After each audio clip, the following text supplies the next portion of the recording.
We didn't trade goods, we traded ammo. And if you saw something you thought you needed, you went out and you took the damn thing. You confiscated it, you colonized it, you expanded into empire. And those empires fought over resources and markets and populations. Those fights brought us World War II, which took the entire system and crashed it. Now at the end of that war, the Americans, the last men standing, pulled their allies together and said, we're gonna try something new this time. Instead of everyone having a separate sequestered imperial system, everything's gonna be pooled. The American Navy, the only one to survive the war, will patrol the global oceans for everyone so that anyone can go anywhere at any time, purchase any raw commodity, ship it home safely, metabolize it into a finished good, export it for hard currency. There's just one catch. You have to pick sides. We bribed up an alliance to fight the Cold War. And it gave us this map. The deep blue, that's our front and backyard. Those are the places we cared about before the war. The medium blue, those are the new allies in this new global order, the first global order. Orange are the other guys, we don't like to talk about them. And the light blue is the field of competition. Everything mattered, every day. The Americans could never deny battle because the credibility of the alliance network was at stake. And then one idle Tuesday, in the very definition of pent-up demand, the Germans had a party and it was all over. Americans didn't have a plan for the next day. We assumed that the only way that the Cold War would end was with nuclear annihilation. We hadn't thought about the next day, and so almost overnight our view of the world changed. Now there's a lot of gray up here, a lot of places that Americans just don't have a firm opinion on. And this is the environmental crisis as one slide. Because all of these places that we really don't care about are now part of the global commons. One of the outside effects of the global order is global trade, global transport, global energy markets. We allowed all of this to industrialize at the same time. And that put us exactly where we are right now. Now, the person who was in charge the day the wall fell was George Herbert Walker Bush, who from a foreign policy point of view is by far the best president this country's ever had. He certainly studied for the job. Vice president, ran the CIA, served in the House of Representatives, ambassador to China, ran the Office of Budget, had excellent first-name relationships with everyone on both sides of the American political aisle, got along great with all the world leaders who mattered. He was the right person in the right place at the right time with the right skill set. So of course we voted him out of office. And we started down the parade of morons. Bill Clinton, smartest dude to serve in the West Wing since Jefferson, but he had an attention deficit issue. He wasn't interested in foreign affairs, saw himself as a leader of national renewal. And when he realized that he had a foreign summit the next day, he'd call up the State Department and CIA desk officers and have them come over to the West Wing, and he'd cram for the summit like he was back in college and studying for a test. He was a millennial before his time, if you will. And he'd hit it out of the park. He was just that good in small group settings. Relations would always soar for a day. Never any follow-up. W, let's call it what it was. Monochromatic foreign policy that dealt with one issue in one region. Everything else could hang. Obama had a really weird personality quirk for a world leader. He hates people.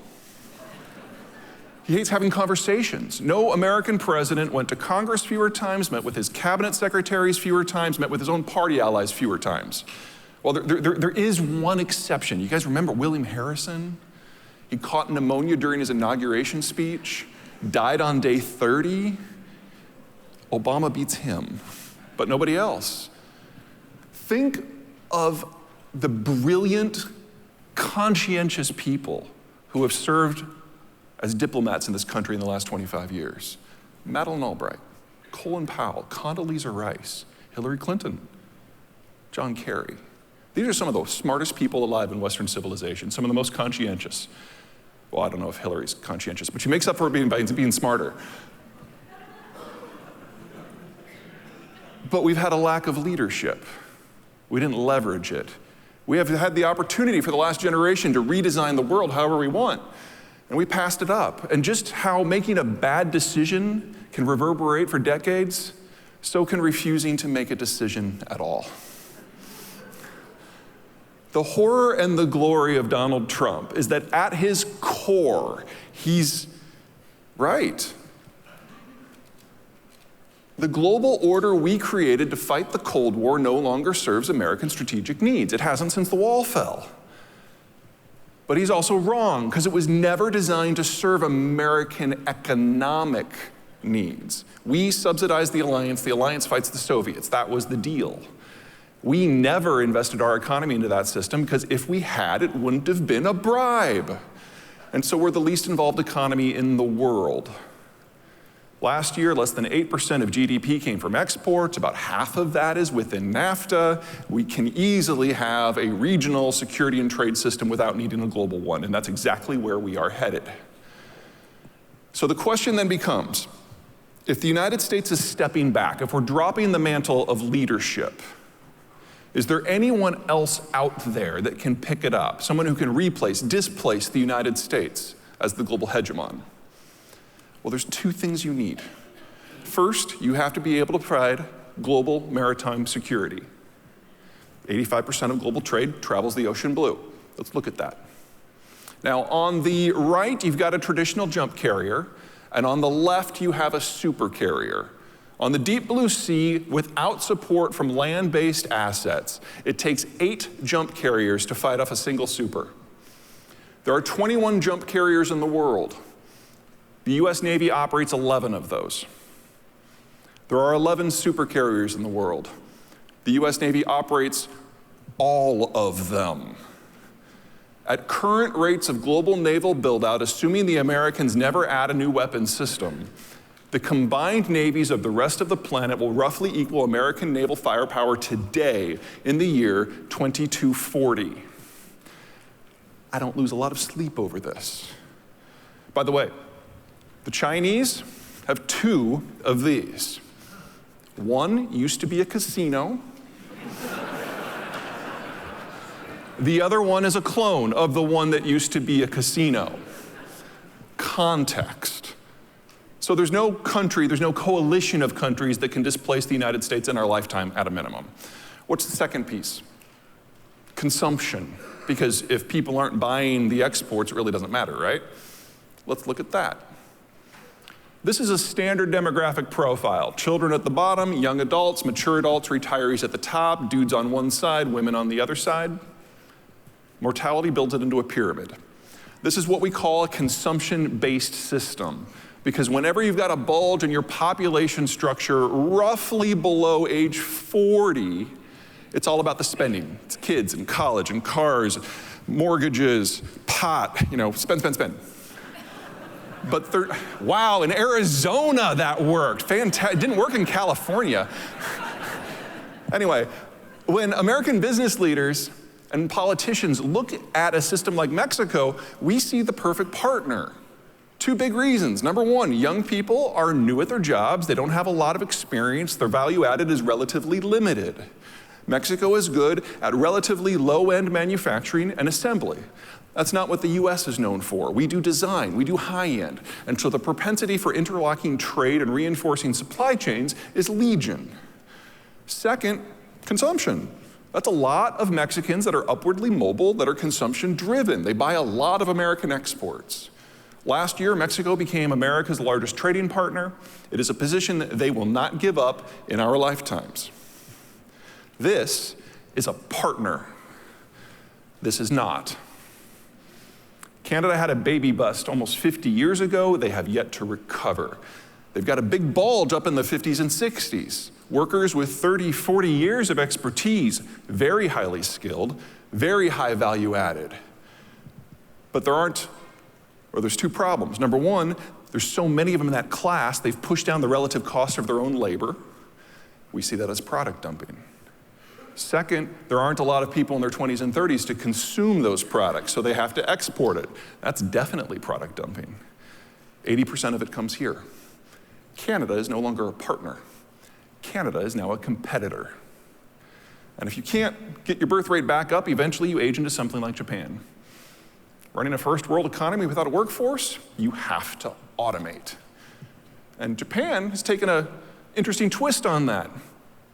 They've picked up entire chunks of their industrial plant and relocated them out of Japan, put them into other countries with more stable demographic structures in order to build where they sell. Toyota's largest facilities, Texas, Kentucky. Here's us. We're kind of in the middle, kind of a chimney. There's two generations we have to call out. First of all, the baby boomers. They are the largest generation as a percent of the population in the history of this country. And they are at the edge of retirement, making them very capital rich. And that has implications for everything that we do. Think about how you invest. When you're 35, you put a small sliver of a small income away for the future. When you're 55, you put a big fat wedge of a much larger income away. And then when you're 64 3/4, every possible dime you can spare, you put into your retirement account. As you age, you generate more and more capital that gets dumped into the market, which is available for lenders on cheaper and cheaper terms. This is the most capital rich, the easiest capital environment we have ever seen. But then you retire. You never add to it again. And you start drawing down your savings. It's the equivalent of walking up to a cliff and jumping off.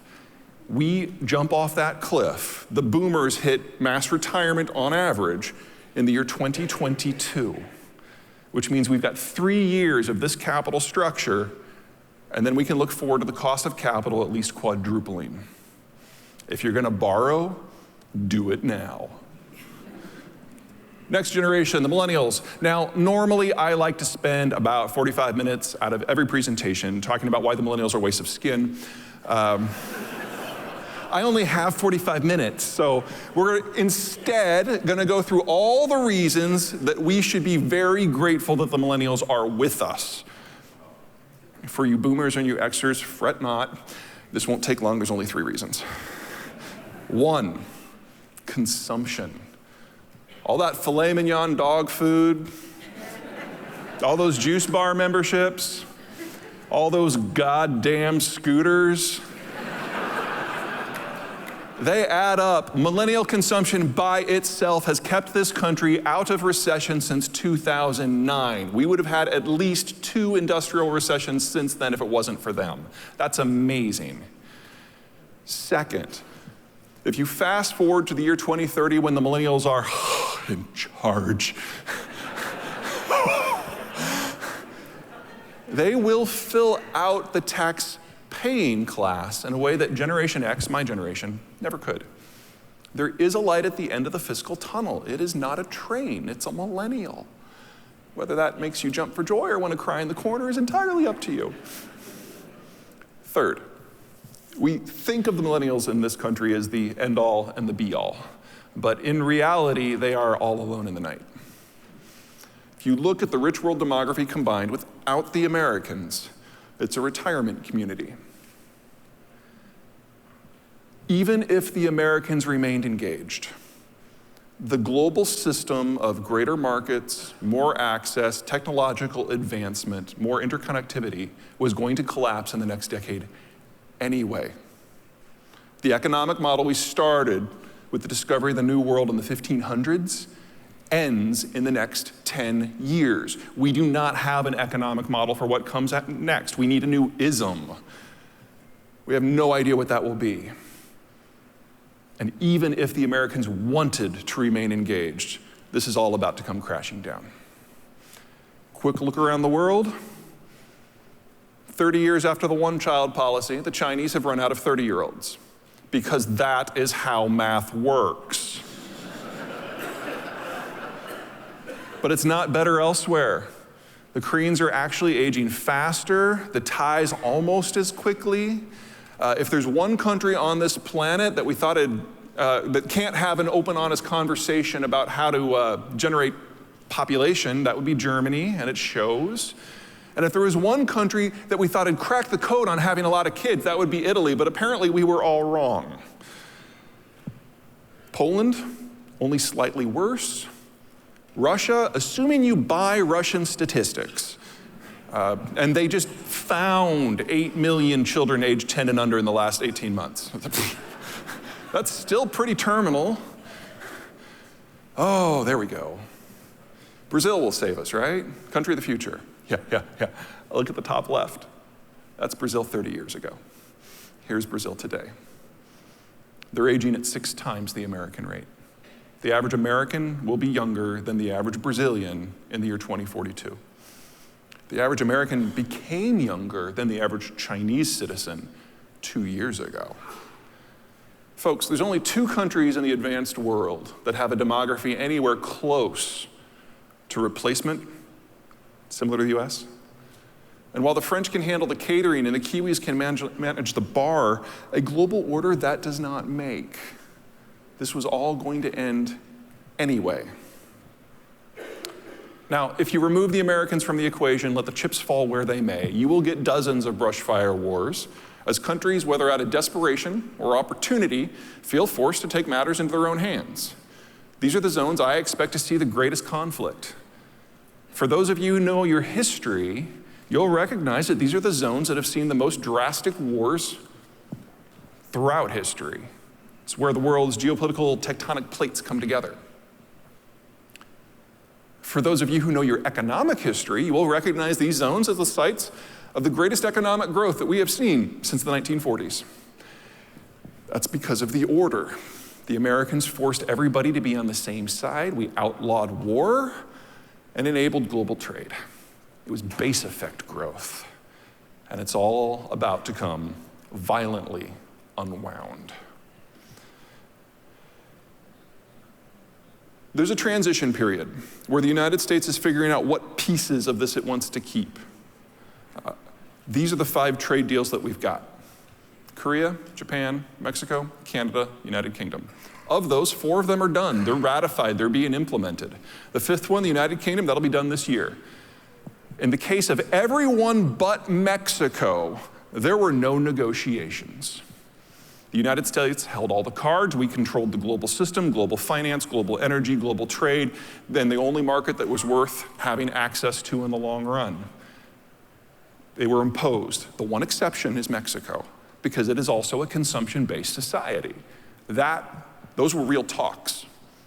And believe it or not, Mexican-American relations are at the best that they have been in the history of both republics right now. Considering we've got egomaniacs on both sides of the border, that's kind of a surprise, but take the win where you can get it. There will not be a deal with China.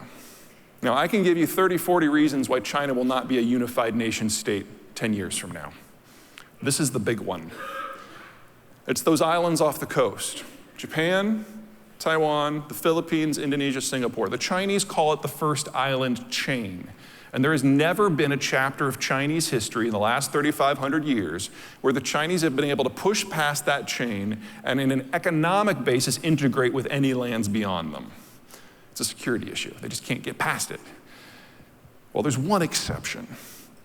Right now, under the order, because the Americans put everybody on the same side. All the United States has to do, if it wants to destroy China completely, is go home. Pretty sure we can manage that. All right, let's get into environmentalism and give you an idea of just how hosed we are.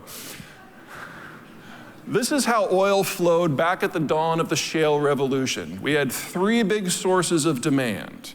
North America, Western Europe, they would take crude from wherever they could possibly get it, all points of the compass. Anything that was left over would make the long sail around the Southeast Asian landmass to Northeast Asia. Because if you were China, Japan, and the neighbors, there was no local sourcing. You had to take whatever was left over, and you had to pay a premium for that. Based on the season and geopolitical risk, that's anywhere from $1 a barrel to 15. But fast forward 7 years. The shale revolution proved that it could stick around. US energy imports dropped by 1 million barrels a day for 7 years straight. The Europeans had a financial crisis. They proved they could make that stick, and energy demand plummeted. All of a sudden, Northeast Asia is the only part of the planet experiencing organic demand growth. You have to get there if you want to sell your product. So the Asians, instead of having to pay a premium, got a discount. Now, review human history for the last, 4,000 years. Big concentration of conflicts in places like the Russian periphery and the Persian Gulf. What happens if the next time there is one, the Americans are nowhere to be found? You guys remember back in November when the Iranians threw some cruise missiles at Saudi Arabia? They hit an oil processing facility called Abqaiq.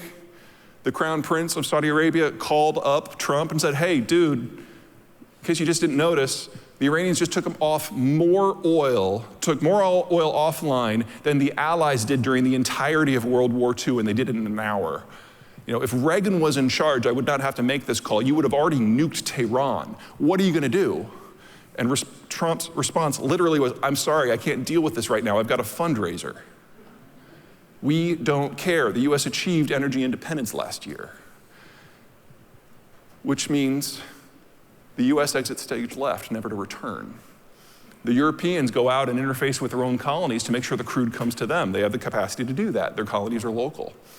And if you are China or Japan or Taiwan or Korea, your only remaining option is to take your navy, sail it to the Persian Gulf, pick sides in a centuries-old blood feud that has devolved into a knife fight, load up the crude yourself, and convoy it home, hoping that no one in this environment finds big, slow-moving super tankers full of crude oil to be a valuable target. Now, if this were anywhere else in the world, I'd be really worried. But if there's anything we know about Korea and Japan and China and Taiwan, it's they've got a brotherly, centuries-old history of brotherly love and cooperation, and nothing could possibly go wrong. Or they start shooting each other over energy. Folks, the global energy market's going to shatter, and either you have it or you don't. Give you an idea of what's happening here instead. The broader the bar, the greater the volume of crude oil production. The taller the bar, the greater its cost of production. US shale is there on the on the left in the light blue bar. This is 2012 data. Back then, we kicked it out about 4 million barrels a day. Strategically significant, but for an economy our size, not really a game changer. But here's where we were as of 3 weeks ago. Not only is the US now net independent, the price point for production here is below the OPEC average and is rapidly approaching Saudi Arabian prices. We're insulated. And with the speed of a tweet, the American president already has the power to sever US energy markets from global energy markets. So we can have a functional ceiling here of 60 to 70 and a functional floor everywhere else of 200 or more. Now, why am I bringing this up in an environmental conference? Oil is not the fuel of the future. For most of the world, they were not going to be able to afford it. They're not going to be able to get it. But it is here. We'll come back to that. This is what I like to call the checkbook map. Every dot is somebody who can pay their power bill. Now, right here, this is by far the absolute most important city in the history of humanity. This is Marshalltown, Iowa. This is where I'm from.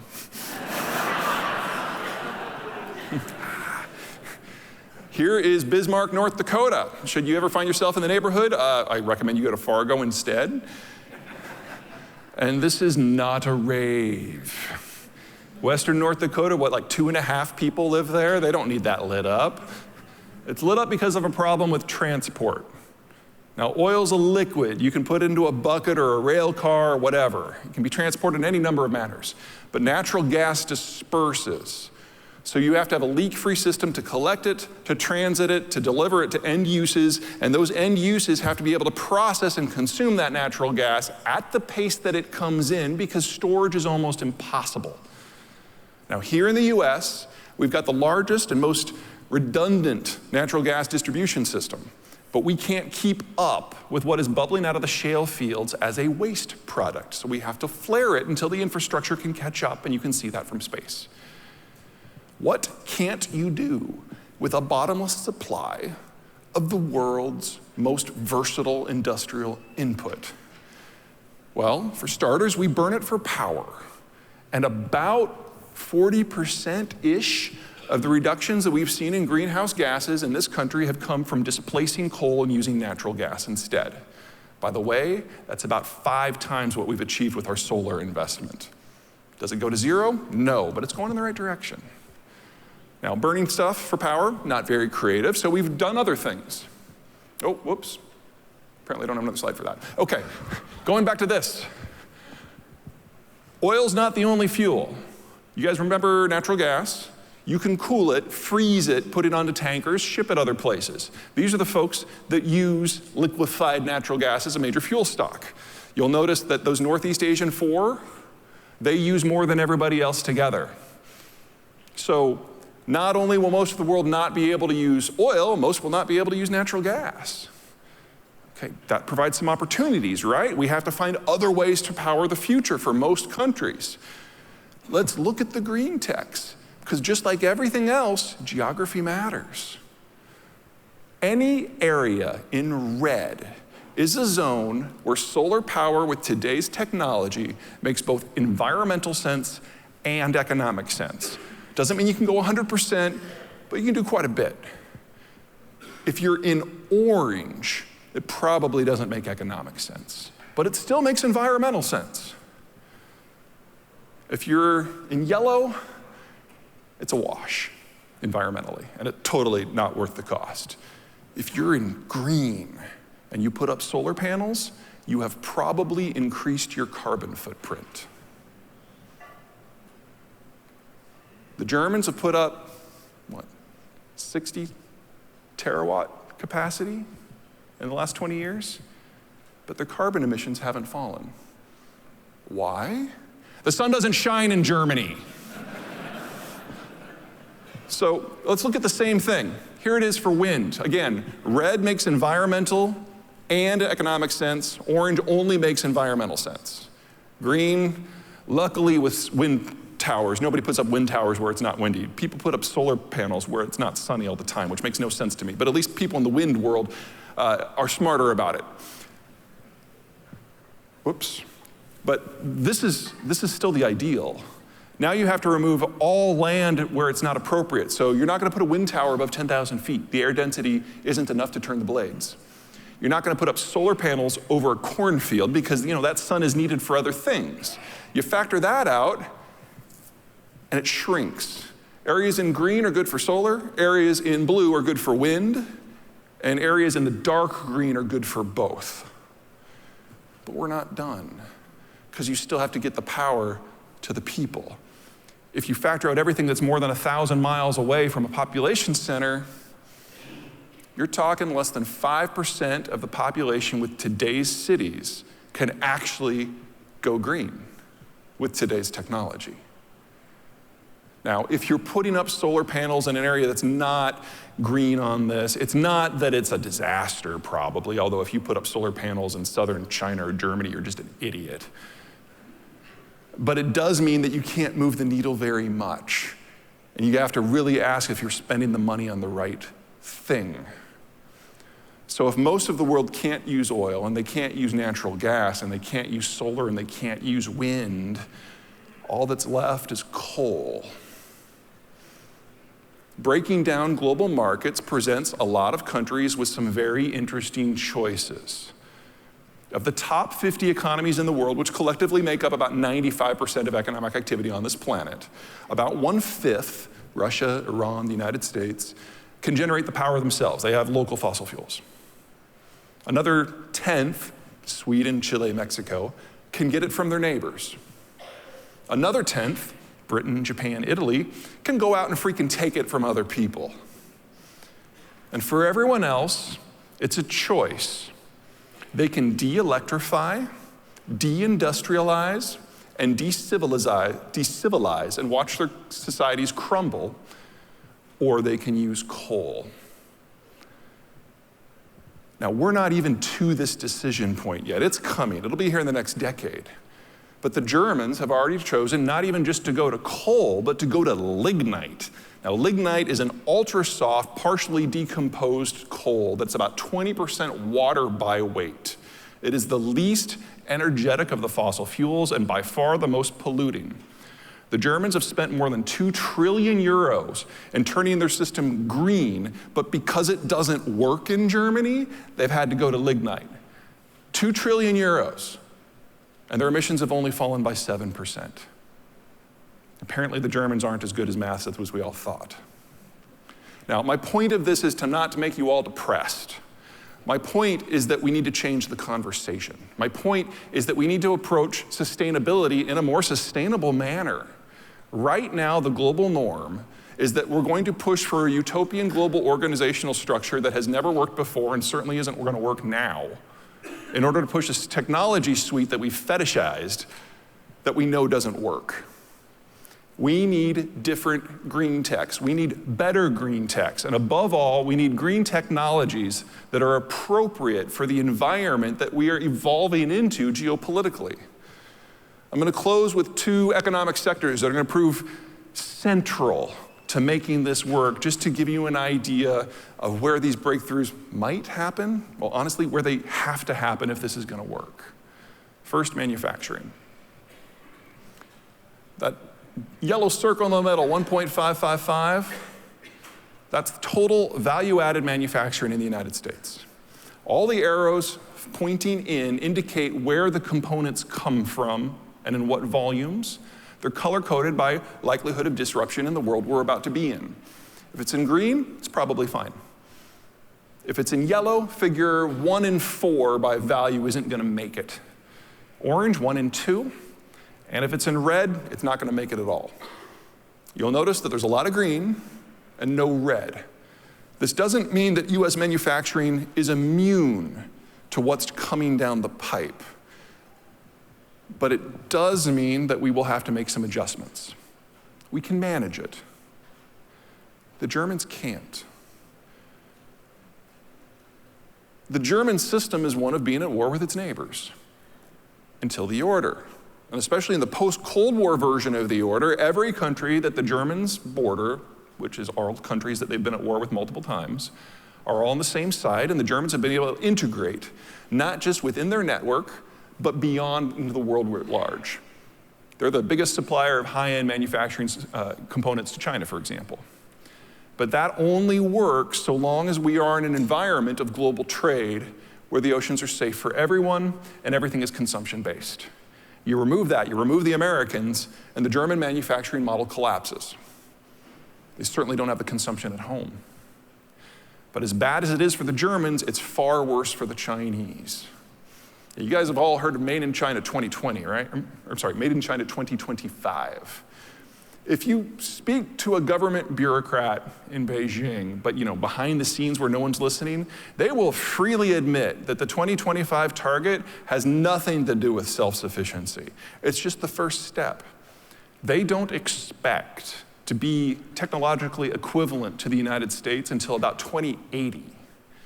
There's no way they've got that kind of time. Every product that the Chinese make is dependent upon international connections. And those connections are about to go away. So if there is going to be a manufacturing angle to whatever this new green tech is going to be, it pretty much has to be done in North America. And first we've got to find it, and first we've got to pay for its development, which means first we have to talk about finance. Now this blue line is the private credit curve, total private credit from all sources in the United States to all end users. The only thing that is not included is interbank lending. So if you're a financial institution and you're lending to another financial institution, we're washing that out. This is everything else. Mortgages, credit cards, institutional loans, community development bonds, everything.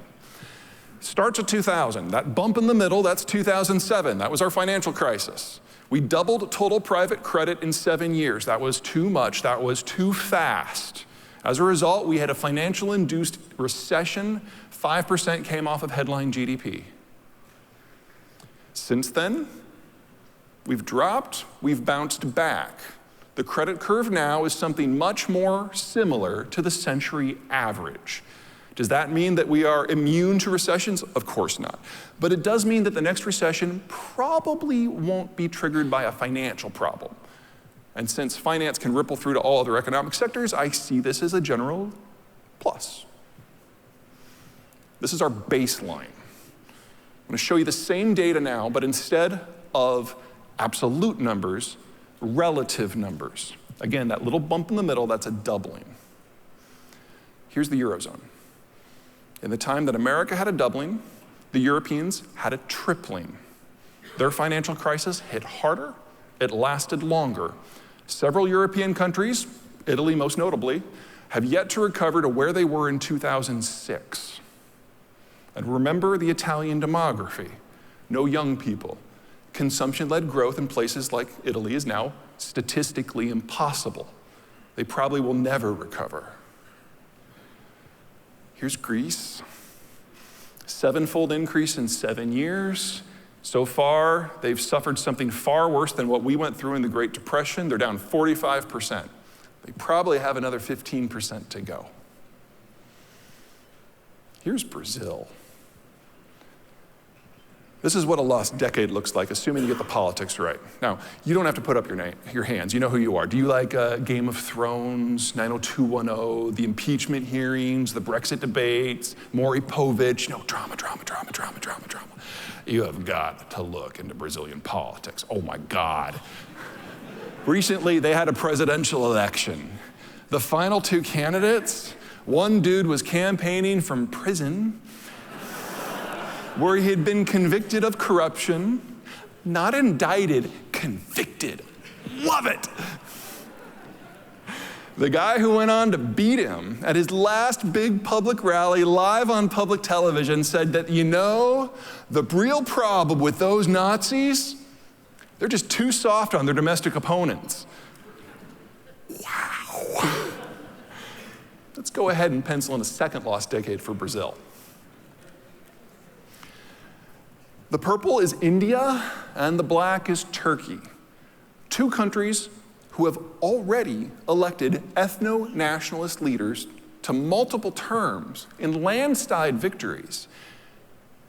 And these leaders think nothing of using state resources to spawn race riots in their own country when they feel they need a bump in the polls. The difference between the two, India, purple, has yet to begin their credit adjustment. Just imagine the catastrophe that's just around the corner. Turkey has started. They started about 9 months ago. What else happened shortly thereafter? They invaded their neighbor. It's a distraction play. And then here is the People's Republic of China. Let me bring that down. Oh, yeah. China is now the most overcredited country in human history in both absolute and relative terms. This is Enron in nation state form.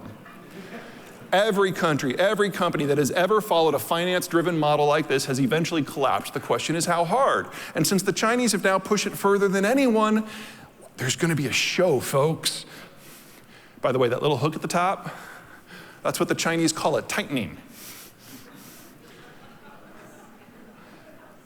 If there's a financial aspect to figuring out the solution to the climate crisis, there's only one country that has any hope of making it happen. Because there's only one country that's not going to have a complete financial meltdown over the course of the next decade. It has to be developed here. It has to be operationalized here. We're the only ones with the consumption base and the industrial base. We're the only ones that are going to have the stability. There are 1,000 things about this administration and the 3 preceding it that I hate. But it still has to be here.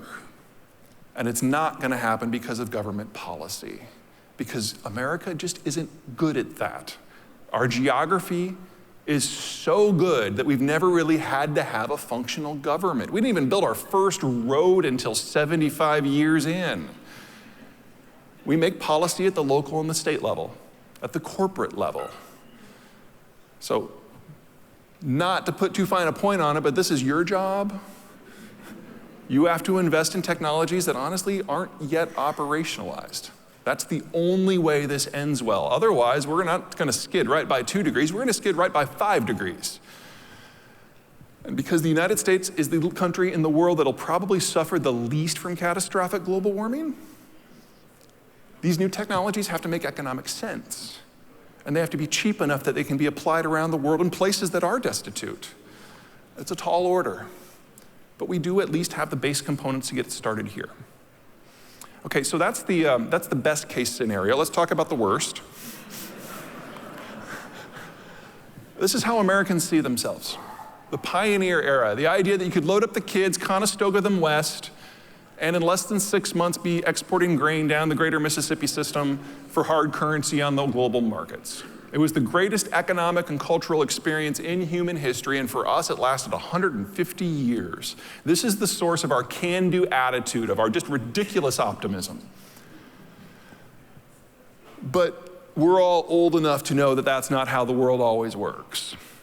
Sometimes the world reaches out and punches you in the face. And when that happens, Americans overreact because it doesn't fit with our national myth. It doesn't fit with our mindset. We're convinced that things can get better, should get better, are ordained by God to get better every single day. And so when they don't, we think that the covenant with God has been broken and we overreact. And if you're looking for someone to blame for this, I blame Canada. Because back during the War of 1812, they burned down our capital, which is like the ultimate dick move. And it started us down this path of supreme arrogance followed by panicked recreation. But that is also the strength of the American system. Every time we overreact, every time we think it really is over, we fight against the dying of the light and we reinvent ourselves. SPUTNIK is my personal favorite. It was a freaking beeping aluminum grapefruit. We were ahead in electronics, we were ahead in metallurgy, we were ahead in rocketry. We just hadn't thrown something up there because we wanted to make sure it would work. So SPUTNIK beat us by 90 days. By the time we launched, SPUTNIK had already fallen out of the sky. But our first satellite, Vanguard 1, is still up there. Yet we were convinced we had lost the Cold War, so we launched revolutions in manufacturing and our educational system that we coasted on for 40 years. 9/11, tragedy by any measure, 3,000 dead. As a side effect of our reaction to the attacks, we put the sharp end of American power on either side of every major trade and energy artery on the planet. Arteries we don't use. Pros and cons. Pros, the Americans are capable of a radical overhaul and change in a short period of time without damaging their economic and cultural structure.